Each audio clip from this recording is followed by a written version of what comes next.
तपाईं पनि यहीँबाट गीत बनाउन चाहनुहुन्छ? यदि चाहनुहुन्छ भने आउनुहोस्। यसको लागि चाहिँ तपाईलाई दुईवटा एप्लिकेसनको आवश्यक पर्दछ। एक ChatGPT र अर्को सुनो AI।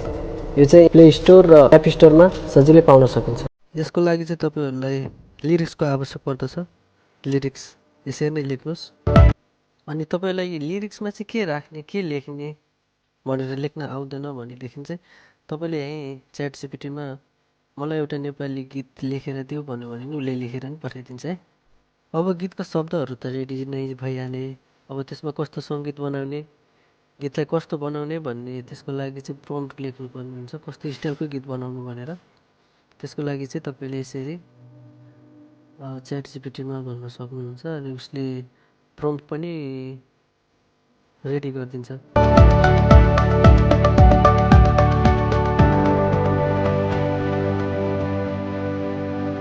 अब हाम्रो गीतलाई चाहिने प्रम्प्ट रेडी भइसकेको छ।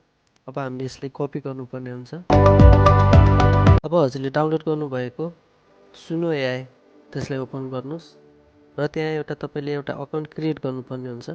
अकाउन्ट क्रिएट गर्नको लागि चाहिँ तपाईले जीमेल आइडी युज गर्नुभयो भने झन् सजिलो हुन्छ। अब हजुरले त्यहाँ देख्न सक्नुहुन्छ म्युजिकको एउटा एरो छ, त्यसमा क्लिक गर्नुहोस्। त्यसपछि माथि कस्ट्युम लेखेकोमा जानुहोस्। त्यहाँ लिरिक्स भनेको ठाउँमा तपाईले लेखेको गीतको लिरिक्स राख्नुपर्ने हुनेछ र स्टाइल भनेको ठाउँमा अघिको प्रम्प्ट कपी पेस्ट गरिदिनुहोस्। त्यसमा पेस्टमा खिच्दिनुहोस्। अब तपाईको गीतको लिरिक्स पनि कपी गरेर लिएर आउनुहोस्। तपाईहरुले आफ्नो लिरिक्स लिएर आउनुहोस्। यसरी नै कपी गरेर फेरि त्यही ठाउँमा गएर त्यहाँ लिरिक्स भनेको ठाउँमा पेस्ट गरिदिनुहोस्।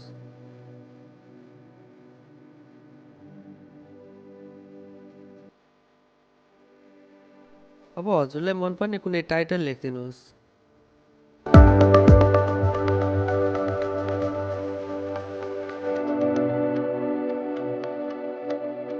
अब त्यही तल क्रिएट लेखेको ठाउँमा क्लिक गरिदिनुहोस्।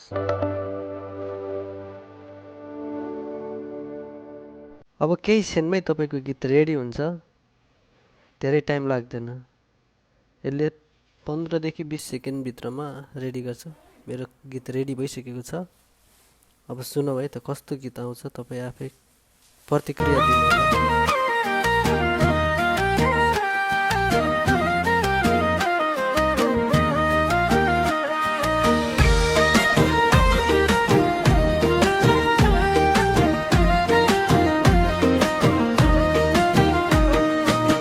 हरियाली डाँडाइमा गाउँ, मेरी मायाको बस्ने त्यो ठाउँ। हरियाली डाँडाइमा गाउँ, मेरी मायाको बस्ने त्यो ठाउँ। वारीपट्टि नयेश्वर, पारीमा शिल्पाथा। पहिलोपल्ट सुने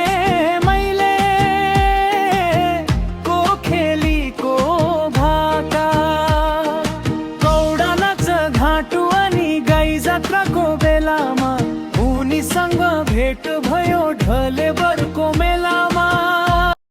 एआईले बनाएको गीत हजुरलाई कस्तो लाग्यो र प्रतिक्रिया दिनुहोला के कस्तो भयो र नबुझेको यदि बनाउँदाखेरि नबुझेको कुराहरू छन् भने पनि भन्नुहोला। म फेरि अर्को भिडियो लिएर आउनेछु। यतिन्जेलसम्म हेरिदिनु भएकोमा धेरै धेरै धन्यवाद सबैजना।